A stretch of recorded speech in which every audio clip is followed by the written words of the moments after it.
So banting is not a word that we're particularly familiar with in Scandinavia. So what happened when we wrote the book, The Real Meal Revolution, which kind of really kicked off, and that caused all the problems because all of a sudden people had a book and they no longer needed to go to the dietitian because they just read this book, they followed our green list of foods and they started losing weight, and then they went to the dietitian said, no, you can't eat that, it's going to die of heart disease. Hold it, my diabetes has been reversed. How can I be dying of heart disease if I've reversed my diabetes? So that book, when I wrote a chapter, so it's lots of recipes, and then I wrote a chapter on the science. And I'd called it the low-carb, high-fat diet, or low-carb, healthy fat. And the guy who'd drawn up the rest of the book said, no, let's just call it banting.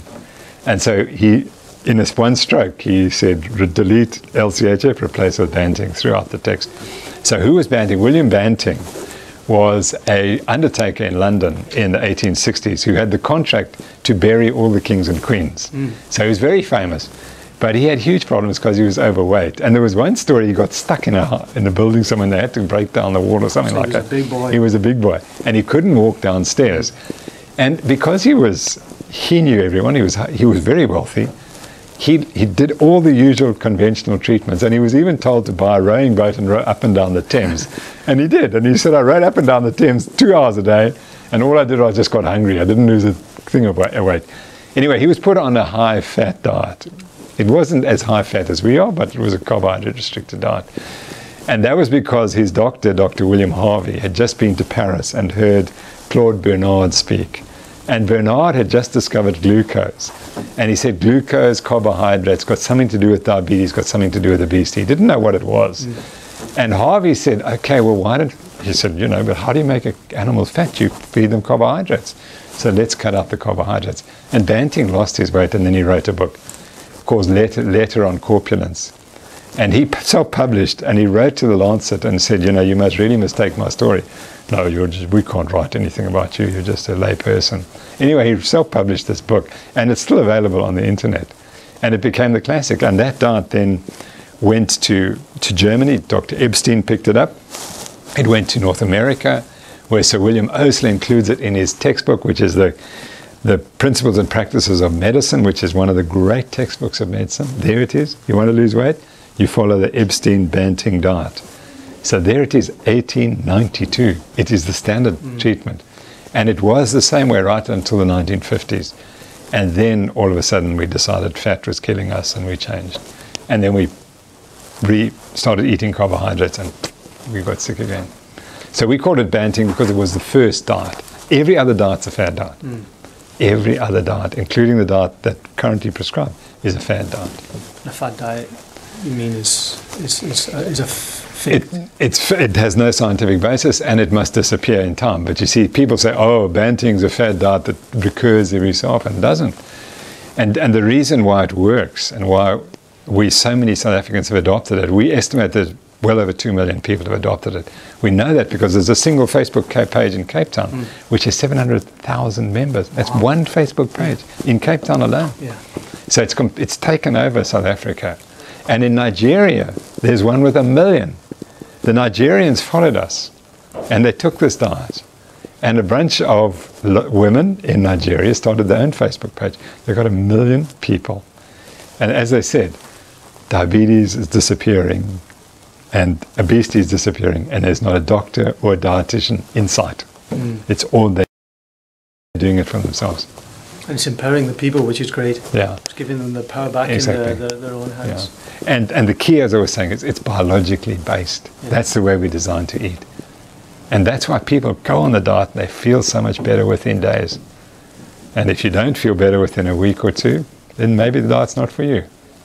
But the majority, and they lose the weight and they can keep it off so easily. That's super. Tim, thank you so much for your time. I look forward to reading your book when it's published. I think there'll be some skeletons coming out of the closet, but it's there. No, it's a fabulous book. It's one of the best I've written. Law of Running kind of stands out as the top, but this is right up there. And it's about the trial, but it's also about the science. Because I was demonized for 3 years before the trial started. They were building up to it. So all these people were saying these rude things about me. And they didn't think that I actually keep everything you say about me, I keep. And I had a chance now to respond. I said, okay, you said this, there it is in the newspaper, but this is the truth. And then all the other things. And where they said rude things about me, it's right there. And I don't mind it being stated, what they said about me, because I can respond. And I've got 2 chapters on the science of the low-carb diet, and it's, in a way, no one has ever written about it before. And I was going to write a whole book, and I will write. The next thing is to write an entire book on the science of the low-carbohydrate diet and why we should be eating it. And also in the book, you're explaining about how the media and companies manipulate the information that... Yeah, precisely. And it was very clear there was one company driving my case. Coca-Cola. Might well have been. Yeah. How did you know that? Well, they're a big company with a lot of money and invested in a lot of sugar. Yeah, that's right. Yeah, So. Yeah, I concluded that one company controls all the dietary advice across the world. Have you seen the Channel 4 documentary called The Coke Files? No, I haven't. Yeah. I need to give you the link to that, because that documentary that I've shared with the people on the website, it was people inside Coca-Cola shared internal secret documents with Channel 4, the British television company, showing how they were manipulating the media, politicians, you name it. And the scientists. They were at it. So it's a 40-minute documentary that's very interesting, to say the least.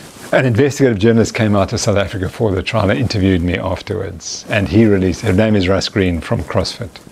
And he worked out that the 3 of the expert witnesses against me had been involved with a Coke company, a Coke front organization called the International Life Sciences Institute. And that's where the linkage starts to become very apparent. It's an exciting time we're living in. Yeah, indeed. Thank you so much. Fantastic, thank you. Well done. Thanks. Super. Good. That was some good information we got out there. No, thank you. It's going to really help. But would you like the link to that article? Yeah, please, definitely. Definitely. It's a really scary documentary, the channel. I said to Megan, I'll need to borrow a computer to Google it. Yeah, okay. No, I need that.